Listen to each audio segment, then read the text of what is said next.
Wala nang maraming paligoy-ligoy pa. Diretso sa punto na. Maiksi lang ang komentaryo, pero diretso sa punto. Maraming kuro-kuro, may tiwali, may totoo. Dito, sa Puntong Diretso tayo. Punto Diretso. My fellow citizens, it's now time for us to heed Mindanao's calls for secession. As the second largest island in our country with a population of almost 28 million people, the interests of the people of Mindanao is not one we can ignore or consider as less important than those of the people of Luzon. In the past 3 years, the Marcos administration has been criticized for its biased policy and its favoritism towards the NCR. And with the recent flood control anomalies being traced back to the residences of corrupt politicians in the NCR, the calls for Mindanao secession has gradually increased. Mindanao is capable of being entirely self-sufficient. With their abundant natural resources and competent labor force, they can successfully thrive as an independent nation, which makes the fact that the corrupt national government excessively taxing them for the benefit of Luzon's politicians very upsetting. I can sympathize with their anger. As a representative from Cavite, it disgusts me that the government funds for developing provinces like ours are being funneled by Congress into the pockets of corrupt politicians that reside in exclusive subdivisions in the National Capital Region, like Forbes Park and Dasmariñas Village. The money that could have saved millions of Filipinos being used instead on overpriced houses, watches, cars, and planes. The desire for secession of Mindanao in response to the extreme corruption of the wealthy elites of the NCR who look down upon them as lesser beings is a very valid sentiment, and one that I wish to bring to our government. Aarestuhin na ba si Kiko Barsaga? Ngayon, pinag-uusapan itong si Kiko Barsaga kasi ano to weirdo na congressman, vocal ito na kritiko ngayon ng administrasyon. Ito yung nanawagan ng People Power 3 daw doon sa Forbes Park. Sabi niya, papasukin nila ang Forbes Park. Pumalpak naman yung kanyang People Power 3, pero siyempre hindi pa rin ito tumitigil ngayon ng kanyang mga panawagan, komentaryo. May bago na naman siya ngayon na panawagan. Dinadala niya namang issue ngayon yung yung pang-aapi daw sa Mindanao. Mayaman daw sana ang Mindanao, kaya lang kinukurakot daw ng mga politiko ng NCR, ng National Capital Region o ng Metro Manila.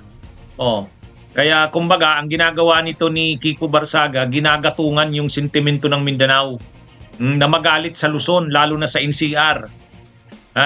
Siguro nabigo ngayon yung kanyang walang suportang nakuha doon sa kanyang panawagan ng People Power 3. Ang inaasahan niyang susuporta sa kanya, Mindanao.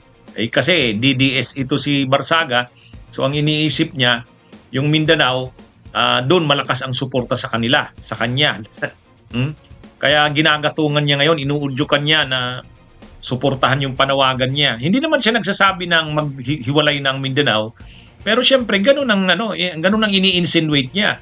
O ngayon, nagsalita ito, galing din naman kay Barsaga, sabi niya, aarestuhin na daw siya dahil sa panawagan niyang secession o paghihiwalay ng Mindanao sa Republika ng Pilipinas. Galing sa kanya yon. O ngayon, tinanong si Yusek Claire Castro, ang tagapagsalita ng Malacanang, anong masasabi? Totoo raw ba? Tinanong si Claire Castro ng media. Totoo ba na aarestuhin na daw si Kiko Barsaga dahil nga sa panawagan niyang maghiwalay ang Mindanao? Ang sagot ni Yusek Claire Castro. Good morning po, Yusek. Recently, Congressman Kiko Barzaga posted online that Marcos administration is allegedly planning to arrest him over his speech on secession, and he also claimed that the administration stated former House Speaker Martin Romualdez is innocent. May we ask the palace's response to these claims? Mahirap pong tumugon. Siguro mas maganda po kung kayo muna ang magtatanong sa kanya kung saan galing at anong basihan ang sinabi niya. Mahirap po kasi sumagot ng haka-haka, insinuation, ng walang basihan. So, mahirap bibigay ng isang intelligent answer or response gamit ang pag-iisip sa mga bagay-bagay na wala namang basihan. Kayo po muna magtanong sa kanya, saan niya galing? Saan galing itong kanyang mga sinasabi? Hindi siya makapagbigay daw ng intelligent na answer dyan. Sabi ni Yusek Claire Castro, unang-una, kanino galing yan? Hindi naman sa amin galing yan, naaarestuhin yan sabi niya. Hindi galing sa gobyerno yan, naaarestuhin na si Barsaga. Kung galing kay Barsagaan niya yan, di siyang tanungin nyo. Anong basihan niya? Bakit niya nasabi yan? Ha? Oh. Ayun, yun yung reaksyon ni Yussi Claire Castro. Kumbaga siya, hindi niya masagot intelligently yung tanong kung aarestuhin na nga kasi hindi naman sa kanya galing yung balita na aarestuhin na si Barsaga. Galing daw kay Kiko Barsaga yan. Sabi ng media, o di sabi ni Claire Castro, di siyang tanungin nyo, ano bang basihan niya? O, mahirap kasi nagsasalita, wala namang basihan. O ito talaga kasing si Barsaga, para lang sinasamantala niya na nung nakaraang mga araw, binabalita siya. Ngayon naman kung ano-anong mga sinasabi, para lang lumanding uli siya sa mga balita. O, halimbawa, ang sabi niya, kinukomentaryuhan niya si Tito Soto. Wag na daw magdrama si Tito Soto. Sa bandang huli daw, ang magiging Senate Blue Ribbon Committee Chairperson ay si Risa Hontiveros. Ang tawag niya pa kay Risa, insertion queen daw eh. Pero, yan, hindi totoo yan. Kasi ngayon, ang sinasabi ni Tito Soto, parang babalik si Lacson. 99% na nga daw. Sa ibang balita nga, 100%. So, ibig sabihin, nang iintriga na naman itong si Barsaga. Kaya itong si Barsaga, mahilig mang intriga ito para lang lumanding siya sa balita. Ngayon naman, ang narrative niya naman, Mindanao. Yun naman yung kanyang para talagang pagka-interesan siya, nagdadrama ngayon, na siya'y aarestuhin na daw.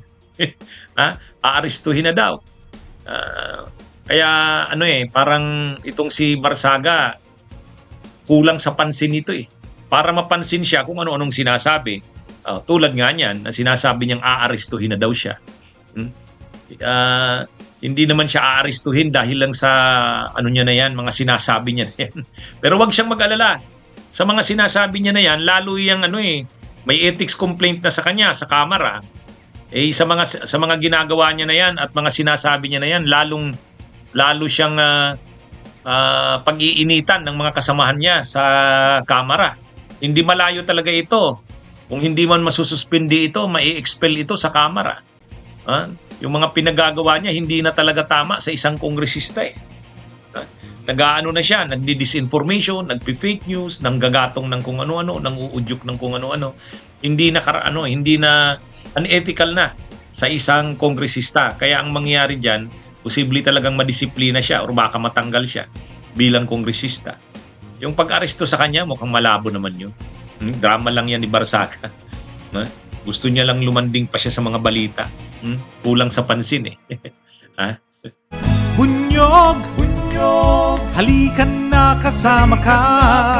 Bunyog, kapag buklod ay may pag-asa. Luzon, Visayas, Mindanao, isa ang pananaw. Sa bagong Pilipinas ang bunyog isisigaw. Bunyog.